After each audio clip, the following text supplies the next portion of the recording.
je vous assure que Jésus est le Fils de Dieu. Je fais non, non, là tu es dans l'erreur, je fais arrête de dire des conneries. Là tu commences à me fatiguer, je fais Dieu n'a pas engendré, Dieu ne peut pas engendrer, c'est un péché. Et si tu crois en ça, tu vas en enfer. Reviens à l'islam, tu t'es égaré. Et tu sais ce qu'il me dit? Le gars il me dit bon, bah, on va pas discuter là-dessus. Il m'a fait si tu as un problème, Dieu t'aime. Mais moi tu sais, c'est des banalités, ça veut rien dire. Tu vas voir quelqu'un, tu vas lui dire aujourd'hui Dieu t'aime, Jésus t'aime. Ça veut rien dire. Je sors de prison, j'ai pas de thunes, je suis à la rue, j'ai pas de parents. Ça veut rien dire Jésus t'aime. Pour moi, je suis comme saint Thomas, il faut que je vois les choses. Donc ça rentre pas dans mon cœur, je suis fermé. Puis à un moment donné, la seule citation de la Bible que je connais, c'est mais si quelqu'un te frappe sur la joue droite, toi la joue. Je lui dis devant tout le monde. Je fais c'est vrai que dans la Bible, il a dit que ton Jésus là, il dit que si on te frappe sur la joue droite, tu dois tendre l'autre joue. Est-ce que c'est marqué ça? Il me dit oui. Alors je fais tu sais quoi? T'es chrétien? Il me dit oui. Ben je vais faire un test. Je lui dis je vais faire un test. Tu lui baises là-bas, c'est une... Je veux tous ses lunettes. Ah ouais vraiment, j'étais vraiment un. Ah, je te promets, hein, j'étais vraiment un violent. Hein. Je retire les lunettes. Et j'allais lui mettre une baffe magistrale. Et au moment où je retirais ses lunettes, moi je suis un gars de la rue. Quand je te dis la rue, moi c'est quoi? C'est à Paris, c'est les putes, c'est la rue, tu deviens vicieux. À 20 ans, j'étais déjà vicieux, j'avais tout vécu. Les comment? J'avais vécu les... J'avais vécu les comment? J'avais tout vécu. Donc moi quand il me dit, comment on appelle ça,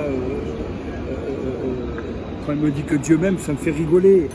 Mais tu sais ce qui m'a fait réfléchir, ce qui m'a fait, en tout cas ce qui m'a arrêté la violence, c'est au moment où je retire les lunettes, je vois dans son regard, lui il a 18 ans, moi j'en ai 20, je vois une pureté que moi j'ai pas. Et ça me déstabilise. Je suis un voyou, hein, pourtant, je suis un voyou. Mais quelque chose, il reflète quelque chose que j'ai pas, une pureté. Et au moment où il me regarde, ça m'a apaisé. Je sais pas ce qui s'est passé. C'est un phénomène surnaturel que moi je peux pas, même pas encore aujourd'hui définir. Je remets ses lunettes, je fais t'as de la chance. Je fais t'as de la chance. C'est quoi? Toi et ton Jésus, tu dégages. Je fais j'ai pas le temps à perdre. Et il me dit je peux te dire quelque chose. Il me dit juste avant de partir, j'aimerais te dire que Dieu t'aime et que si tu as un problème, demande à Jésus-Christ. Je fais allez c'est bon. Et je me barre. Je me barre, je marche dans les rues de Paris. Je dis ce soir où est-ce que je vais squatter. Je marche. J'arrive, il est 11 h du soir. J'arrive, je sais pas où dormir. Et je suis à la place d'Italie. Donc je descends vers la gare d'Austerlitz. J'arrive au Gobelin, je descends les Gobelins. Et là j'arrive à la gare d'Austerlitz et je vois un petit square. Je dis je vais squatter. Ce soir je vais squatter là. Fatigué. Il est 11 h 30. Je prends ma valise, ma petite valise, et je squatte. J'ouvre le jardin public. Un calme. Paris, pourtant, à Paris. Mais là, dans ce jardin, mais un calme. J'arrive là, je pose ma valise, et d'un seul coup, tu sais quoi? Un cafard. Mais une angoisse, jamais ça m'arrive. Mais une angoisse, une oppression qui me prend le ventre. Et je me sens, je me sens à ce moment-là, non seulement angoissé, mais je me sens perdu. Pourquoi perdu? Avant, j'étais un débrouillard. Je veux dire, quand tu as la rue, tu as toujours des... Mais là, je savais, c'était plus dans ma tête, je savais que j'étais perdu. Et je me suis mis à pleurer. Et je me suis dit, mais qu'est-ce que je vais devenir? J'avais plus confiance en moi, plus confiance en les hommes, plus confiance. Et je me suis dit... Ah ouais, et je me suis mis à pleurer comme un gamin.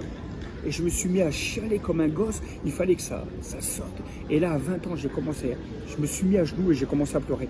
Au moment où je me mets à pleurer, je ferme les yeux et je me vois 6 ou 7 heures avant avec le jeune qui me dit, si tu as un problème, demande à Dieu. Et là, dans un sursaut de souffrance, je crie, je dis, j'ai entendu quelqu'un qui m'a dit que tu m'aimais. Si tu m'aimes, montre-moi-le. Je suis perdu. Au moment où je dis ça, où je fais cette prière, j'entends une voix audible. Attends, on est en 79 quoi.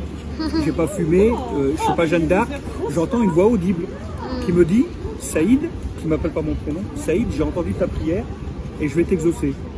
Ça dépasse ces science-fiction-là.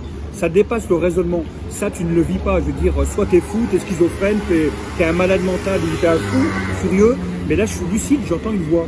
Et quand j'entends cette voix, Dieu, une voix qui me dit « Saïd, je t'aime et je vais te relever », j'ai entendu ta prière, je me retourne, je pensais qu'il y avait quelqu'un qui me faisait une blague.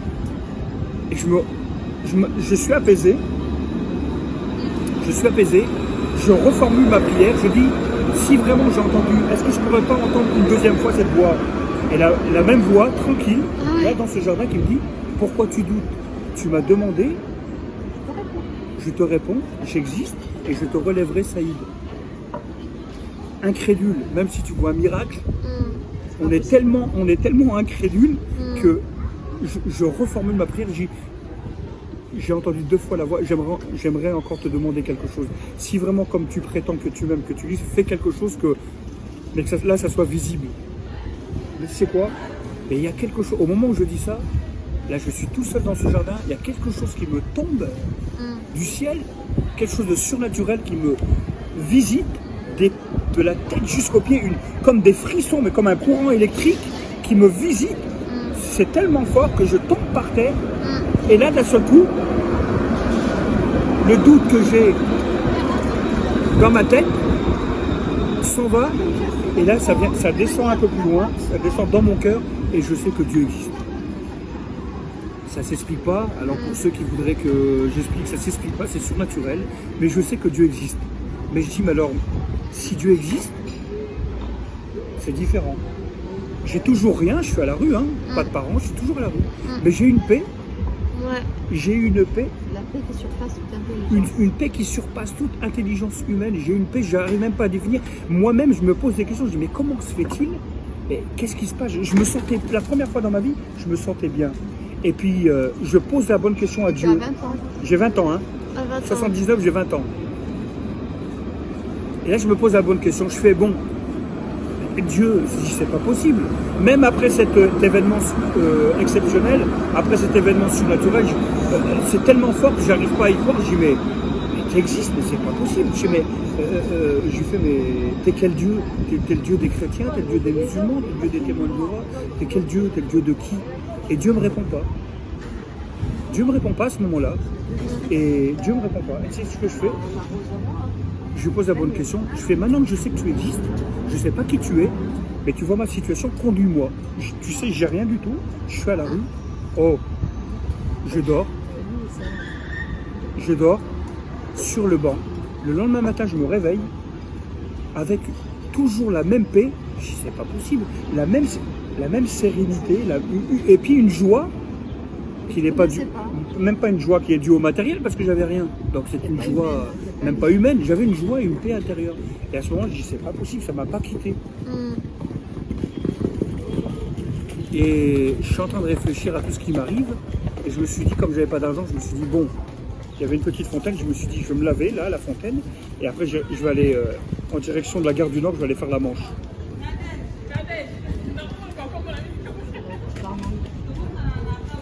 Et donc je prends direction Gare du Nord. Et à Gare du Nord, je prends le métro, comme tous les Parisiens, je prends le métro pour aller faire la Manche. Et il y a un farfelu qui me bouscule. Mais à Paris, c'est tout à fait normal. T'as tellement de fous que il y a un farfelu qui me bouscule. Et tout en me bousculant, tu sais ce qu'il fait? Il me donne un papier, il me dit, oh, j'en ai pas besoin. Bon, c'est machinalement, je prends le papier, il me le donne dans la main, je le mets dans ma poche, je me dis, encore un malheureux, encore un fou furieux. Et je mets la main dans ma poche, et au moment où je prends ma direction Gare du Nord, j'entends la voix de Dieu, je sais que c'est Dieu qui me parle, mais pas audible. Là, ce coup-ci, c'est intérieur, qui me dit, prends ce papier, regarde, et va à l'adresse indiquée. Je prends le papier, 12 rue du Chemin Vert, métro Bastille, 11e. Ça arrive pas tous les jours, ça. Alors, je veux bien qu'il y a du hasard, mais tu sais quoi, la voix de Dieu, la puissance, le lendemain, tout de suite le lendemain, je fais demi-tour, je dis je vais aller jusqu'au bout. C'est la première fois de ma vie que je vis un miracle surnaturel. Je frappe, je suis maigre, agressive, je frappe, j'attends, et il y a un gars qui m'ouvre. Et là, aux surprises, Là, je vois un arabe, mais vraiment l'arabe, quoi. Moustache frisée et tout. Hein. Et j'ai 20 ans, lui, il en a 50. Et je dis, bonjour, je fais t'es qui langage de jeu, je fais t'es qui Il me dit, moi, monsieur.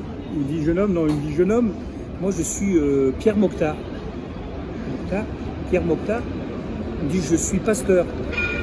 Je comprends pas. Je dis, vous faites erreur. Ouais. Je fais Pierre Mokhtar, vous êtes arabe? Il me dit, je suis d'Algérie. Je fais que vous êtes de mon pays? Il me dit oui. Et je comprends pas, pasteur. Il me dit oui, je suis pasteur parce que Jésus-Christ a changé ma vie. Je fais, vous êtes tous des malades. Je le regarde, je fais, mais. Il ne savait pas que j'avais rencontré le jeune. Je fais, comment? Il me dit, Jésus-Christ a changé ma vie. Je fais, je comprends pas. Je fais, vous êtes musulman? Il me dit, non, j'ai accepté Jésus-Christ. Je fais, oh, mais vous êtes égaré. Et je reprends mon discours. Il me dit, on n'a pas le temps de discuter. Il me dit, écoute, on va pas discuter Coran. Il me dit, comment tu t'appelles? Je m'appelle Saïd. Il me dit, Saïd. Il me dit, ici, on aide les sortants de prison, les indigents, les gens de la rue et tout ça. Est-ce que c'est ton cas? Je réponds pas. Parce que pourquoi? Je veux pas tomber dans n'importe où, je veux pas tomber n'importe comment. Je le regarde et il me dit, est-ce que tu as faim? Alors là, j'avais faim. Alors j'ai dit oui, il me dit, ben, viens manger à ma table. On mange. Et pendant que je mange, j'essaie de le calculer. Bon, lui, il a 50 ans, j'en ai 20. Et je réfléchis à tout ce qui m'arrive. Je réfléchis, je dis, après tout, c'est peut-être Dieu qui m'envoie cet homme. Puis je le regarde. Puis à un moment donné, je mange. Et dans ma tête, je me dis, purée, et dire que ce soir, je vais revenir là où j'ai dormi hier à la rue. Et le gars, il me laisse même pas finir ma pensée, il me dit, non, t'inquiète pas, je vais t'héberger pendant 1 an. Ouais. Attends, non mais attends, je le regarde. T'as 20 ans quoi, 20 ans tu... Je le regarde. Il me dit, Saïd, je vais t'héberger pendant 1 an. Puis après, tu sais quoi, je le regarde comme ça, je mange, puis dans ma tête, je me dis, mais il est marrant, j'ai même pas une thune pour prendre le train, j'ai rien du tout. Et lui, il m'arrête, il me dit, t'inquiète pas pour le train, je vais te payer ton billet de train. Ah ouais? Non. Attends, il n'y a qu'une personne qui connaît. Il n'y a que Dieu qui connaît tout ça, là. Ah ouais, c'est clair. Où il est médium, où il est devin, ou que je sais pas moi. C'est clair. Mais, il me dit, je vais t'héberger. Après, je me dis, mince. Je fais, ça va être difficile. Et puis après, je le regarde, je fais, mais ça va être difficile pour moi de travailler. J'étais un fainéant. Quand à la rue, tu penses pas travailler. Il me dit, tu sais ce que je vais faire aussi? Dès qu'on va rentrer, on va faire tous tes papiers et je vais te trouver un travail. Je vais te trouver un travail. Attends, si jamais il t'arrive ça dans ta vie, une fois. Ça y est, tu prends une claque quoi. Non mais là tu dis, bon. Là tu t'assois et tu dis, je veux bien croire au hasard. Mais là, alors là tu sais quoi? Ça fait beaucoup. Donc je le regarde et il me dit, je vais te donner de l'argent et tu vas aller à Gagny-Chénet. Tu vas prendre le train pour Bondy, Gagny-Chénet, et il y aura un éducateur qui t'attend là-bas. Je dis d'accord. Il me donne les sous, il me donne l'argent, je prends le billet de train, et je vais à Bondy, je vais là-bas, et il y a un black, c'est un black qui me reçoit, un black chrétien, un pasteur, et il me dit bonjour, il m'a dit, le pasteur Mokhtar m'a téléphoné, c'est vous le prénommé Saïd qui venez? Je dis oui. Et il me voit tellement déglingué par la vie, maigre, sans sourire. Je faisais 40 kilos, 45 kilos. C'était la mort. Il me regarde et me dit, bon, je vois que vous êtes fatigué. Il me fait, je vois que vous êtes fatigué. Il me fait, je vais vous donner une chambre. On verra pour les modalités demain. Il m'a dit, on s'expliquera demain pour dire un petit peu votre vécu. J'ai dit, d'accord. Oh. Il me donne ma chambre. Tout ce qui m'arrive en une journée, il me donne ma chambre. J'ouvre la chambre, il est quelle heure? Midi et demi. Je rentre dans la chambre. Et là, je vois dans cette chambre, une petite chambre de 10 mètres carrés, je vois une pendule, je vois une petite table, et sur la petite table, je vois marqué la Sainte Bible. Je fais même pas attention, je laisse, je calcule pas. Et d'un seul coup, je me pose, je réfléchis à tout ça, et j'entends une voix, la même voix, mais intérieure qui me dit prends la Bible et lis l'évangile de Matthieu. Ma culture, elle est tellement limitée, je ne sais même pas si Matthieu existe. Moi, l'apôtre Matthieu, l'évangile de Matthieu, je ne connais même pas. Jamais. C'est quoi? Alors pour vérifier si cette voix c'est vraiment. Je prends la Bible et je lis l'évangile de Matthieu. Et je suis là. Et je lis, et je lis, et je lis. Au moment où je prends l'évangile, et au moment où je lis l'évangile, je prends la Bible, l'évangile de Matthieu, c'est comme s'il y avait un voile. C'est comme je sens un voile partir. Et là, une compréhension pourquoi Jésus est venu, qu'est-ce qu'il a fait, en quoi moi je suis impliqué. Et je savais que moi j'avais avoir à faire à quelque chose avec lui. C'est comme si Jésus me disait, je te tends la main, aujourd'hui tu peux avoir une nouvelle vie. Ce que les hommes ou toi-même ne peuvent pas te donner, moi je peux te le donner. J'ai qu'une hâte, c'est de finir l'évangile, me mettre à genoux et de dire, j'accepte, moi je veux que tu viennes. Et c'est ce que je fais, je finis l'évangile de Matthieu, j'arrive au chapitre 28, je ferme la Bible, je regarde l'heure. J'avais mis, tu sais quoi? J'avais mis plus de 2 heures à lire. Je vois marquer 3 heures de l'après-midi, 15 heures. Je ferme ma Bible, l'évangile de Matthieu, il est 15 heures. Hein. J'ai qu'une hâte, c'est de me mettre à genoux. Je ferme ma Bible, je la mets sur mon chevet. Et au moment où je me retourne, Jésus il est devant moi, comme je te vois, il m'apparaît. Il me regarde. Rempli d'amour. Un regard. Son amour, il est tellement profond que je me sens envahir d'un amour que je me mets à pleurer. Mais vraiment, je sens des frissons. Enfin, il y a tout le surnaturel, hein, tout le côté surnaturel. Je sens une présence que le monde ne peut pas. Je me sens envahir d'un amour et Jésus me regarde. Et au moment où il me regarde, un regard tellement profond qui n'existe pas, d'amour. Et là, au moment où il me regarde, je vois le film de ma vie. Je vois le film de ma vie. Je vois ma naissance en Algérie, mes parents qui me frappaient, la délinquance. Et à ce moment-là, Jésus il me regarde toujours et je pleure, je me libère et je crie de souffrance. En même temps de joie, tout remonte, je suis libéré. Et puis à un moment donné, je ne sais pas combien de temps ça se passe, ça se passe, je peux même pas, le temps il s'est arrêté. Je vis quelque chose que personne au monde ne peut vivre. C'est une expérience spirituelle et surnaturelle. Et à ce moment-là, quand c'est fini, Jésus me regarde et me parle. Il m'a dit, il me prend, il se baisse, il me prend par la main, il me relève. Il m'a dit, Saïd, je suis le chemin, la vérité et la vie. Et nul ne vient à Dieu que par moi. Et il me parle en arabe. Saïd, Sidna Isa, wal tariq wal hayat wal had. Je le dis en arabe, je suis le chemin, la vérité et la vie. Il m'a dit, Saïd, j'ai entendu ta prière. Et il m'a dit, j'ôte tes fardeaux. Au moment où il fait ça, il me dit, j'ôte tes fardeaux, il me fait un geste symbolique, il fait comme ça, il fait, j'ôte tes fardeaux. Je me sens léger. Je bouffe à la rue, j'étais un pêcheur, j'étais un pourri, j'étais un délinquant. Le mal, je l'ai connu avant l'heure. Et à ce moment-là, je suis libre, mais libéré. Et là, tu sais quoi, je vis une expérience que personne au monde ne vit. Et là, Jésus me dit, Saïd, à partir d'aujourd'hui, ta vie va changer. J'ai 20 ans, hein. Je suis dans un foyer de réinsertion de clochards et de sortants de prison.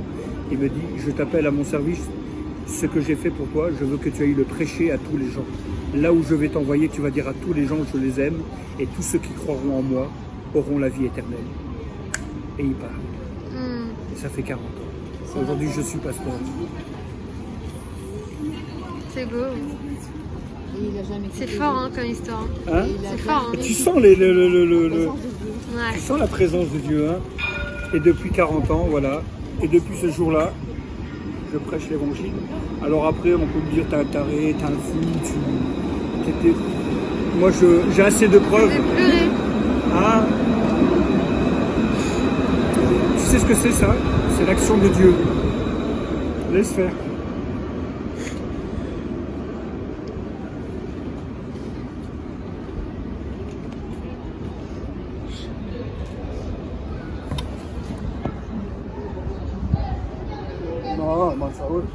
C'est fort.